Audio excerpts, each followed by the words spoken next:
वो पिछली बार वो लतीफ़ा सुनाया सी मैं चांद वाला, वो मेरे ख्याल है ना सुना हुआ है कि नहीं सुना? मैं वो थोड़ा सा एक लतीफ़ा है, शायद हंसी ना आप लोगों को, लेकिन अगर ये समझ जाए तो आपके आने वाली तमाम नस्लें संवर सकती हैं। चांद पे एक स्पेसशिप जा रही थी, उसमें 7-8 साइंसदान थे और एक ग्रीट नाम का कुत्ता भी मौजूद था बीच में। तो पूरी दुनिया में जब ये खबर फैली कि जनाब साइंसदान चांद पे जा रहे हैं और एक कुत्ता भी साथ लेके जा रहे हैं, तो लोगों ने कहा ये तो दुनिया बड़ी तरक्की कर गई है, साइंस तरक्की कर गई है। लोगों ने ढोल पीटे, जश्न मनाए। ये लइये भकर का एक बाबा था, अनपढ़ सा बेचारा, वो कहता है अल्लाह करे गर्क हो जाए, तबाह हो जाए, चांद पे ना पहुंचे। लोगों ने कहा बाबा जी वो स्पेसशिप तो हड्डी है। वो कहे नहीं। अच्छा उसे जेड़े साइंसदान जा रहे हैं तो अड्डे ने? कहते नहीं।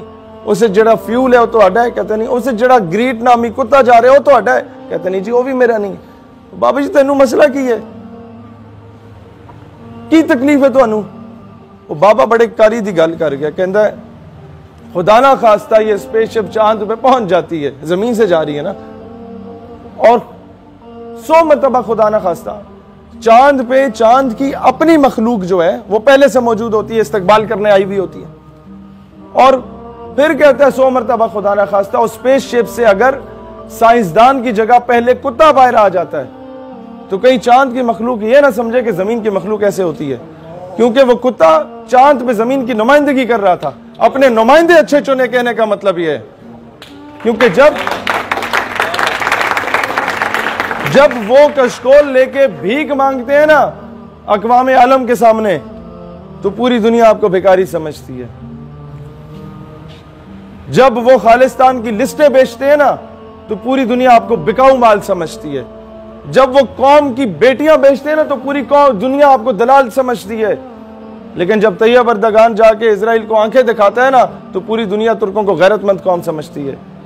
प्लस पॉइंट था हमारे ये जो ऊपर उल्लू के पट्टे बैठे हुए इन लोगों के पास कि जब सिटीजनशिप एक्ट के मुखालिफ तहरीके पूरे भारत का मुसलमान निकला था, आप उन्हें पाकिस्तान का परचम थमा सकते थे और एक नए पाकिस्तान, हिंदुस्तान के अंदर एक अलहदा रियासत की एक उम्मीद की किरण आप बेदार कर सकते थे। लेकिन उल्लू के पट्टों ने कुछ नहीं किया।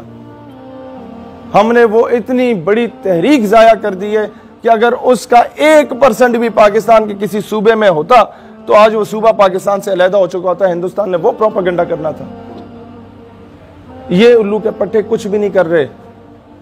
ये बल्कि अगर कोई आजाद पश्तूनिस्तान की बात करता है तो उसकी राह भी हमवार करने के चक्कर में होते हैं कि 2-4 नौजवान अगर अपने हक के लिए निकलेंगे उन्हें वो लितर मारेंगे ये कि वो आपके मुल्क से बेजार हो जाएंगे।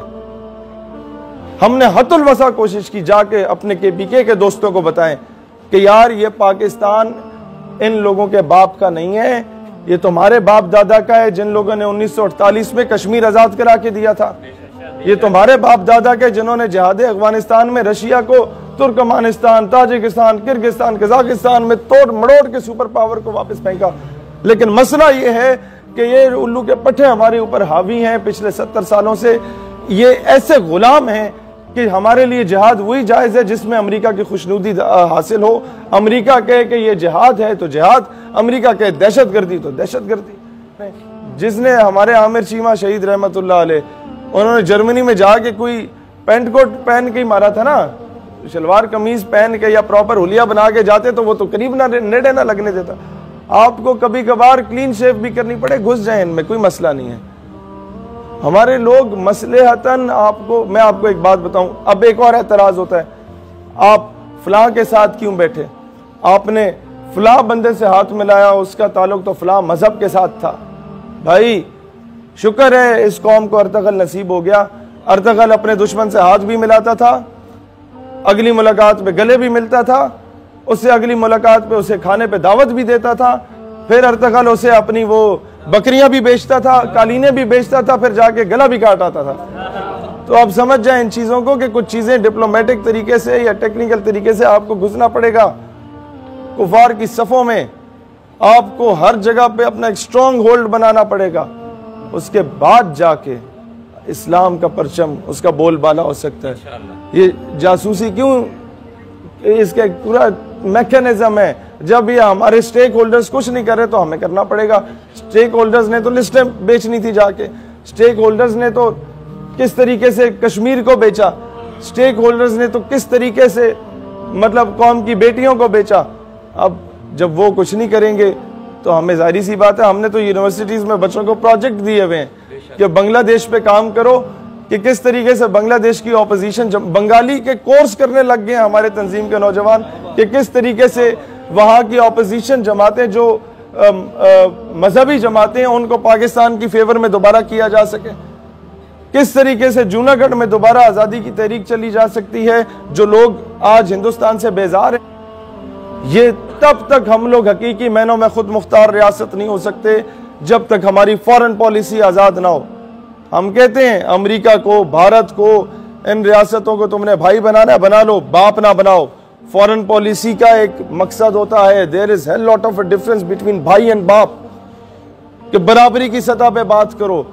पाकिस्तान जब बना था तो कायद आजम रहमतुल्लाह अलैह जब अपना कोई नुमाइंदा भेजा बरतानिया में तो कोई सेक्रेटरी लेवल का बंदा, उसके बराबर का बंदा नहीं, सेक्रेटरी लेवल का बंदा इस्तकबाल करने आया। तो जब बरतानिया का कोई वजीर इधर आता है तो कायदे आजम कोई बहुत ही क्लर्क लेवल के बंदे को भेजते हैं कि जाओ फूलों का गुलदस्ता भी ना दो और कारपेट भी ना लगाओ और उसे बोला आओ। ये होती है बराबरी की सतह पे बात करना। खाने को कख भी नहीं था हमारे पास, लेकिन बराबरी की सतह पे बात की जाती थी। तभी उनका सफीर आता था तो पूरा झुक के अपनी अर्जदाश्त मलका बरतानिया की पेश करता था कायदे आजम को। क्या वजह थी कि वो करप्शन नहीं करते थे, वो भीख नहीं मांगते थे अक़वाम आलम से। ये फर्क है कौमों में।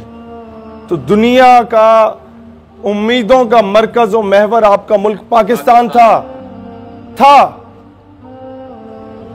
अब वो उम्मीदों का रुख तुर्की की तरफ जा रहा है।